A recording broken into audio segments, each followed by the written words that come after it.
Alexandra, on va commencer par vous, je le disais. Stratégie, j'ai vu ça, stratégie 2020-2030 pour la biodiversité en Île-de-France, défendre et reconquérir celle-ci avec notamment un pacte agricole. Alors, parlez-nous de ce pacte agricole.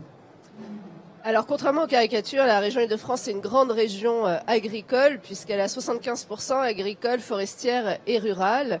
Et quand on est arrivé à la tête de la région avec Valérie Pécresse, on a voulu effectivement créer ce pacte avec nos agriculteurs pour les aider à faire face à tous les enjeux qui sont de plus en plus nombreux. Ce sont aussi des enjeux environnementaux et de respect de la biodiversité. Donc, on a fait un pacte.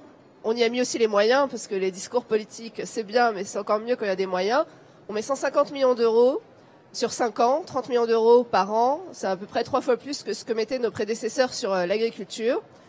Et ensuite, on le décline en actions phares. Un des premiers axes, qui est lié aussi à l'objet de cette table ronde, c'est la lutte contre la consommation des terres agricoles. On est aujourd'hui à peu près 500 hectares par an, c'est en baisse, mais c'est encore beaucoup.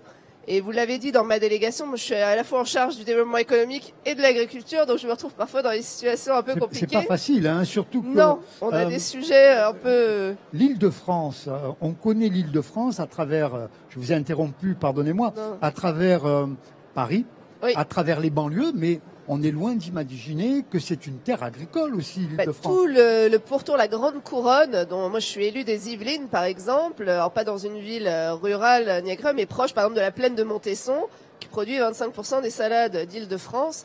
Et donc on a ces poumons verts, on a aussi des parcs naturels régionaux. Et donc on travaille évidemment, on a à peu près 5000 exploitations agricoles sur l'Île-de-France.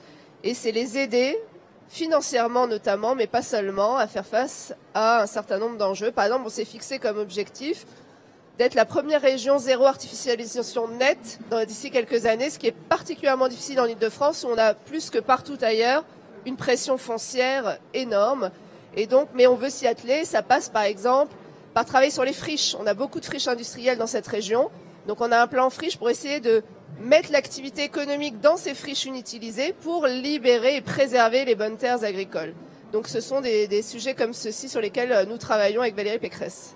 Avec un lien avec la Chambre d'agriculture, hein? Au quotidien, on a bâti ce pacte agricole. Il est si important ce pacte parce qu'il a été fait avec les professionnels. On ne l'a pas fait dans notre coin. On les a consultés, on l'a élaboré selon les axes et vraiment pour élaborer des mesures qui soient adaptées à leurs besoins, sinon ça ne sert à rien. Bien évidemment. Et donc on travaille, on adapte aussi les mesures quand on fait face à des mesures comme les ZNT, les zones de non-traitement. On s'adapte et on voit comment les accompagner du plus près possible à vraiment à survivre et aussi à prospérer. Alexandra, une politique en faveur de l'agriculture bio. Alors j'ai envie de dire, aujourd'hui, tout le monde il est beau, tout le monde il est bio. On parle beaucoup de bio. De bio par-ci, de bio par-là. Après, je demanderai votre avis aussi à David. Et notamment, pour vous, l'éducation au niveau des lycées ou l'alimentation au niveau des lycées, quelles sont les grandes lignes de cette politique mise en place en région Île-de-France? Alors, nous, en région, notre priorité, c'est le local. Ensuite, c'est le bio. C'est vraiment ramener de la valeur ajoutée dans les exploitations de nos agriculteurs. Donc on crée des filières, on a créé une marque produit en Île-de-France. Peut-être que l'Île-de-France a moins cette identité que d'autres régions. Donc on essaye de développer des filières, les agneaux d'Île-de-France, les bovins d'Île-de-France, la baguette des Franciliens à déguster sur le stand d'Île-de-France. Et après vient aussi le bio parce qu'il y a une demande des consommateurs. La région Île-de-France, elle était dernière de la classe quand on est arrivé. On avait à peu près 2% des surfaces cultivées en bio.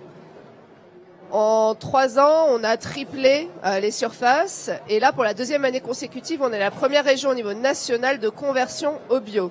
Donc nous, qu'est-ce qu'on fait pour accompagner ça? On va payer les certifications, on va aider sur l'aide à la conversion, sur l'aide au maintien, même quand l'État se désengage, parce que malheureusement, il y a parfois de grands discours politiques, mais après, dans les faits, voilà, il n'y a plus les moyens. Donc la région a décidé quand même de poursuivre, pour lancer cette dynamique, poursuivre cette dynamique. On continue à financer.